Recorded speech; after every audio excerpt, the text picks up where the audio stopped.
Hello and welcome to Pace Hospital's podcast. Today, we are diving into a topic that significantly impacts many expectant mothers but often does not receive the attention it deserves, that is, gestational diabetes.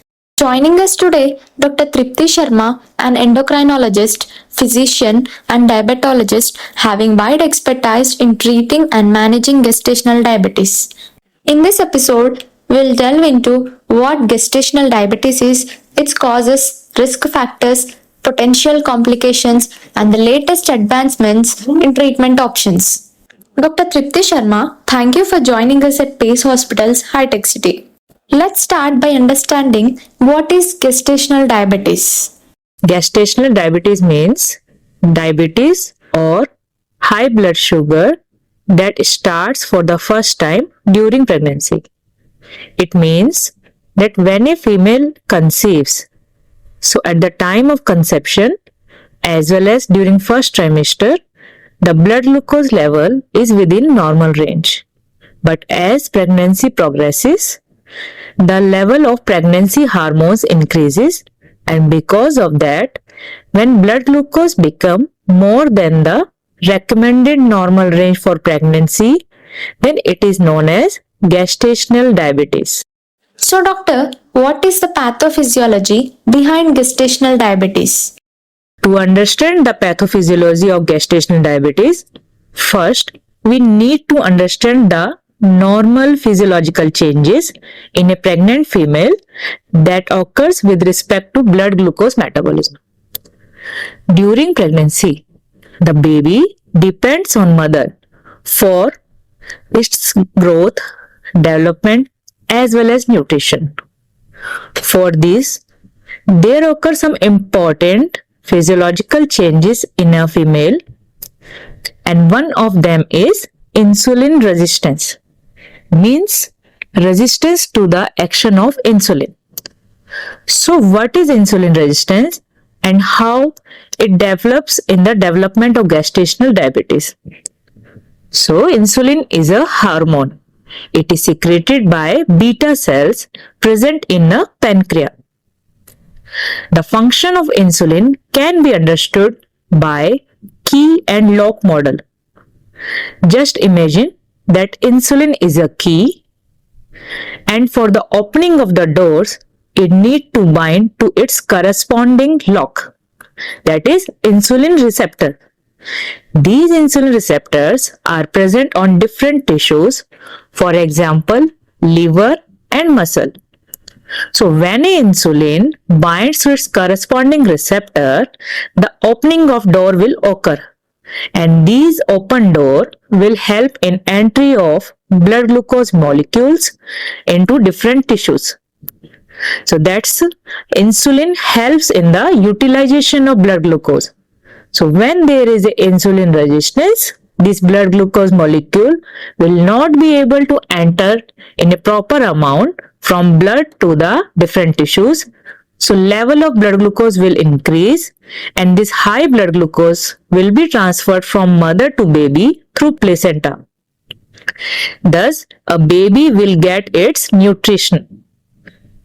So it is a normal physiological chain that occurs in all pregnant females. Then how this insulin resistance leads to gestational diabetes? There are some high risk group of pregnant females. For example, if at the time of conception your age is 35 or more, which is very common these days, if you are obese or overweight, means your body mass index is more than 23 kg per meter square. You have a history of childhood obesity. You have a past history of PCOD, past history of gestational diabetes in your previous pregnancy, past history of large size baby, that is the baby with birth weight of more than 4 kg. So these are the high risk females. In these females, there is underlying insulin resistance already present. So when they get pregnant, this resistance is further increased. That means the blood glucose level crosses the normal recommended range. So this is how the already present insulin resistance that get worsened during the pregnancy leads to the gestational diabetes mellitus onset. Dr. Tripti Sharma, what are the risk factors of gestational diabetes?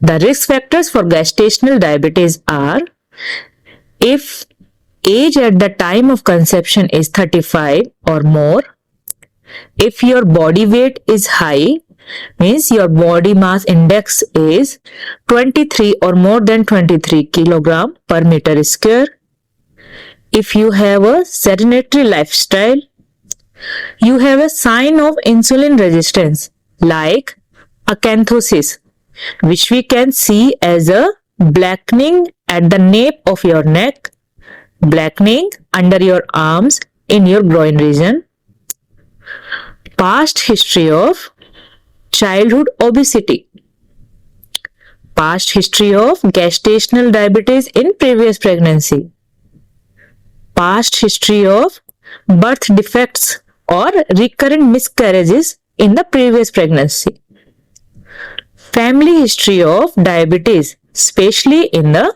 first degree relatives. So these are all the risk factors that increases the risk of development of gestational diabetes in a coming pregnancy. Can you explain what are the complications of gestational diabetes? So first important complication of gestational diabetes is risk of a macrosomic baby. Macrosomic means large size baby or birth weight is 4 or more than 4 kgs. So this is the one of the most common complication of gestational diabetes. The second most common complication is neonatal hypoglycemia, means the low blood glucose level at the time of birth. As we know that in gestational diabetes, the blood glucose level of mother is more than the recommended range.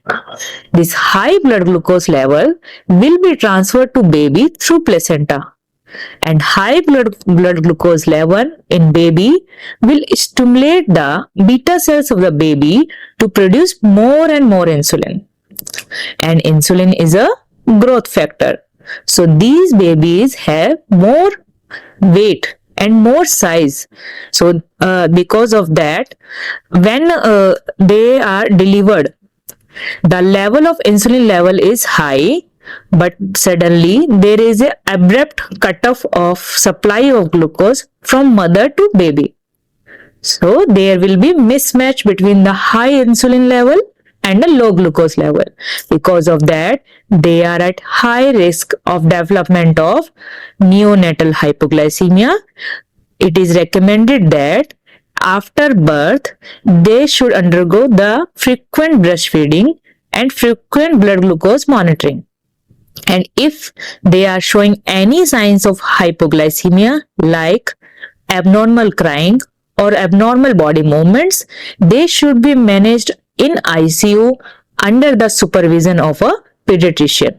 The third important complication of gestational diabetes mellitus is neonatal respiratory distress syndrome, means the difficulty in breathing at the time of birth, because there is a high level of insulin in the body of baby, and this high level of insulin interferes with the formation of surfactant. Surfactant is a molecule that helps in the opening of lung alveoli. So high level of insulin, low level of alveolar surfactant will lead to the inappropriate opening of the lung alveoli, and there will be difficulty in the breathing. The fourth important complication is polycythemia and jaundice. As these babies are at high risk of developing respiratory distress, so they have a hypoxia, means the level of oxygen in their blood is low. This hypoxia stimulates the bone marrow of baby, leads to increased production of RBC. But these RBCs are not functionally mature, so there is also increased breakdown of RBC. That's why these babies may present as prolongation of a normal physiological jaundice. Sometimes we may need to admit them for a prolonged time and may need to give phototherapy. The fifth important complication of hypoglycemia and gestational diabetes in mother is shoulder dystocia. As the size of the baby is large, there is a high risk of getting obstruction of shoulder of baby behind the pubic bone of mother. Because of that, the plexus of nerves in underarm may get compressed. This plexus of nerves we name as a brachial plexus, and this is known, the compression of this nerve plexus is known as areoplexy. So these babies may have a paralysis of the upper arm by birth because of their large size. That's why it is recommended that if the size of the baby is large, these females should undergo the cesarean section to decrease the risk of shoulder dystocia or paralysis of the arm. So, doctor, how is gestational diabetes diagnosed? So first we will discuss in whom we should do screening for gestational diabetes. According to American Diabetic Association and Endocrine Society, it is recommended that we should do screening for gestational diabetes in high risk group females. But in India, we are doing universal screening. That means every pregnant female should undergo screening for gestational diabetes irrespective of risk status, because India is the second largest country after China to have a maximum number of diabetic person. So if we do screening only in high risk females, a large proportion of gestational diabetic females will be missed, and that may lead to a poor and abnormal complications for the baby as well as the mother. So that's why in India we are following the universal screening. Second, when should we do screening for gestational diabetes? Ideally, as gestational diabetes is a diabetes that occurs because of pregnancy hormones, and the level of pregnancy hormones is at peak after the 5th month of pregnancy.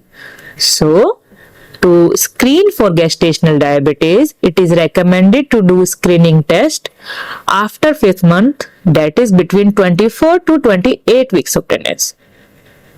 So, does it mean that there is no need for blood glucose testing in the first trimester? No, it is not like that, because many of us are already having a pre-diabetes or diabetes, but we are not aware of that.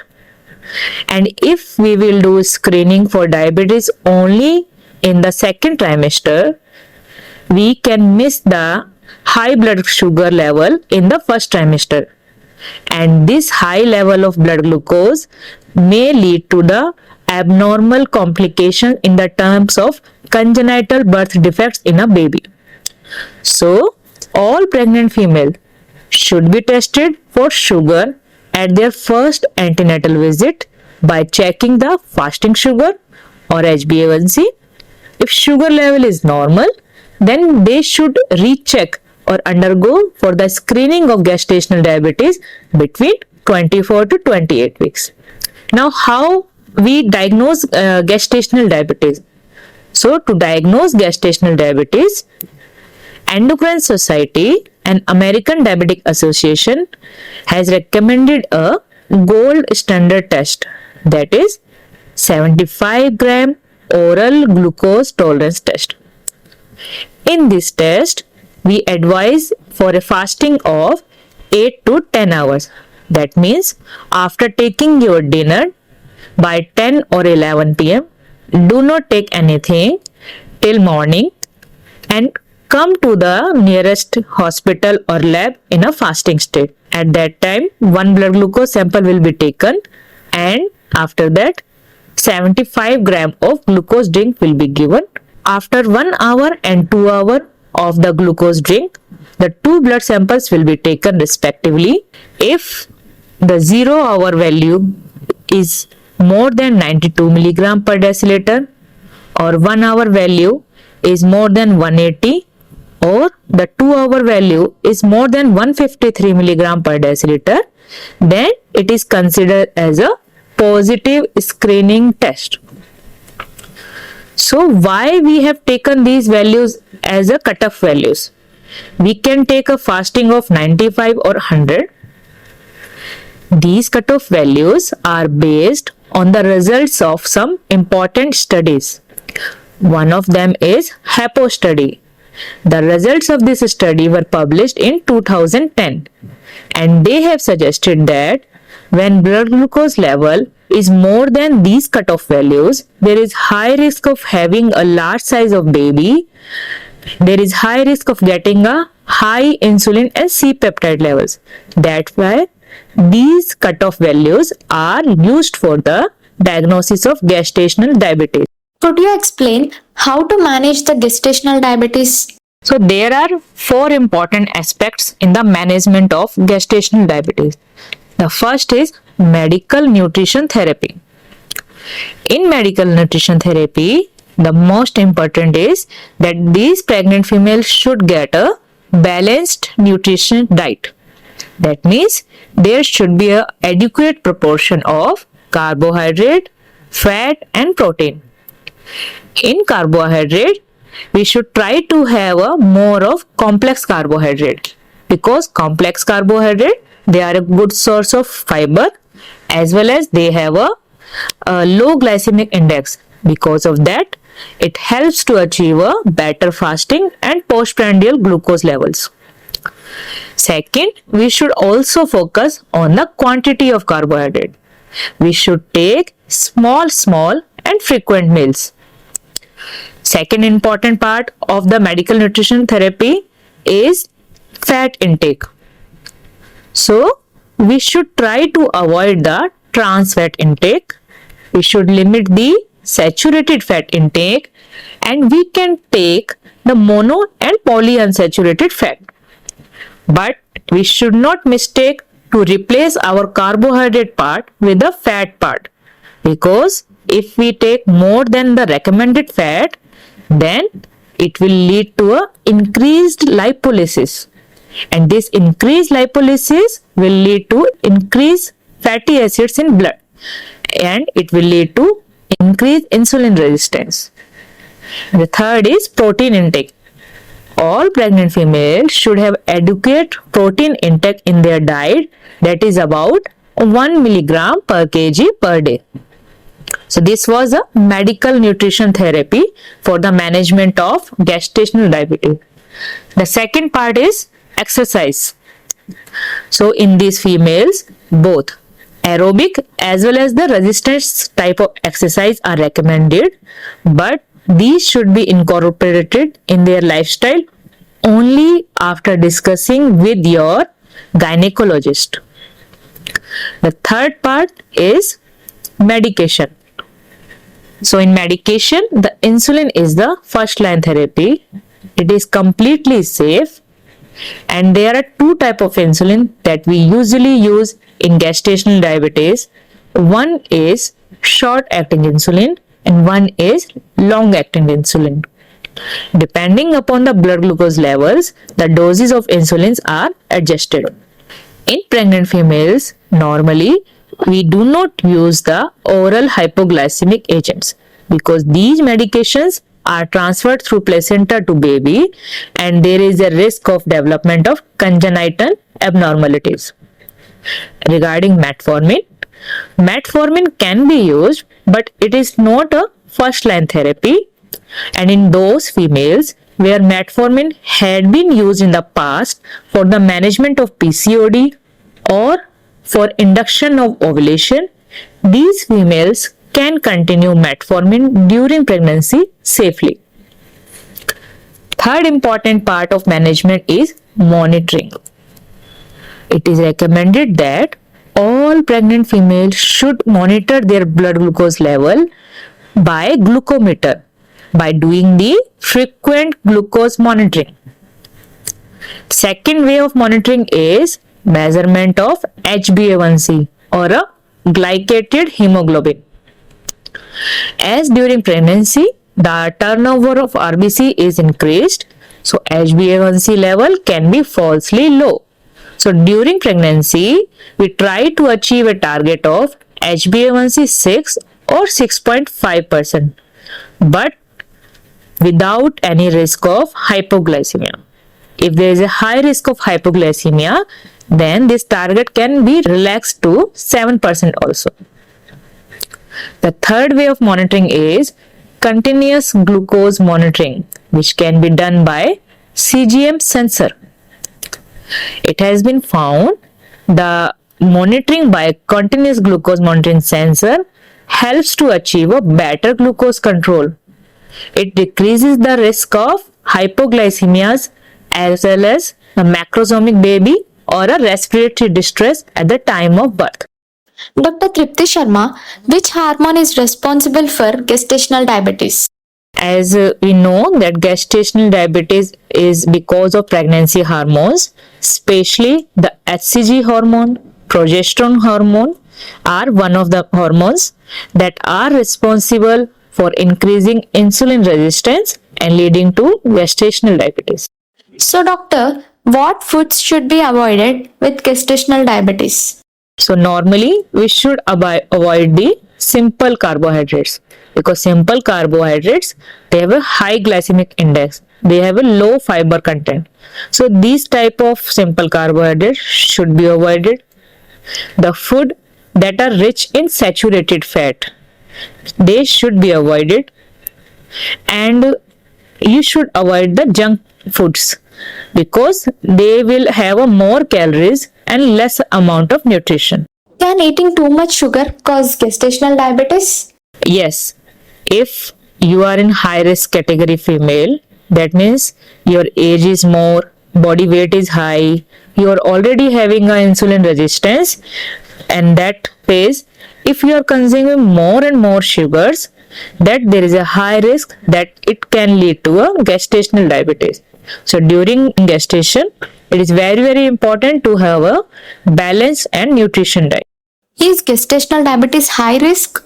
Yes, because gestational diabetes increases the risk of both maternal and fetal complications. So it is treated as a high risk pregnancy. Is 150 sugar level normal in pregnancy?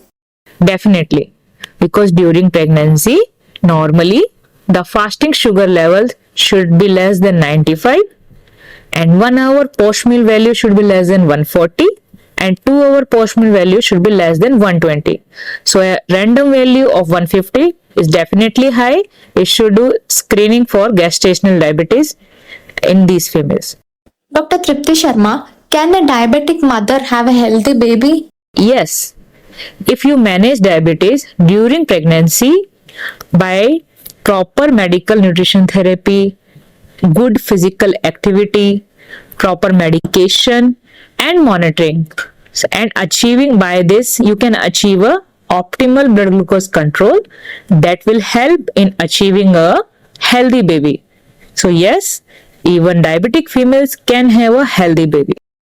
So, doctor, can diabetic females give birth to their babies by natural procedure?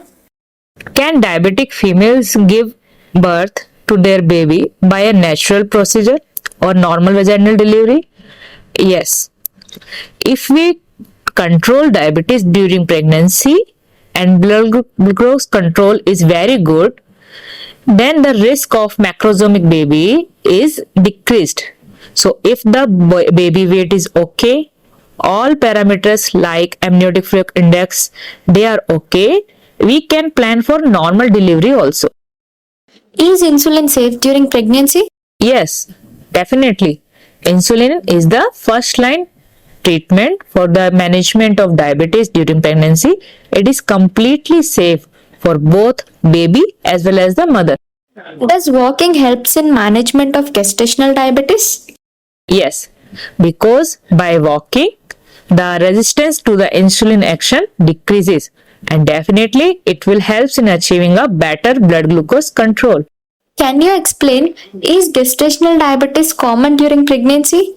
Yes, these days, because of our lifestyle, most of us are already having the insulin resistance at the time of conception. So, the development of gestational diabetes is becoming very, very common these days. Does diabetes during pregnancy go away after the delivery of the baby? In most of these cases, actually, when there is a delivery, the insulin resistance is decreased dramatically and the blood glucose level in a mother becomes normal.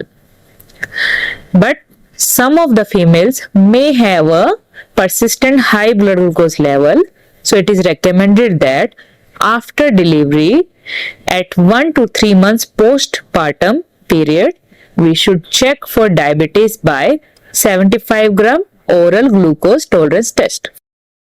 Thank you, Dr. Tripti Sharma, for sharing crucial information regarding the gestational diabetes to our listeners.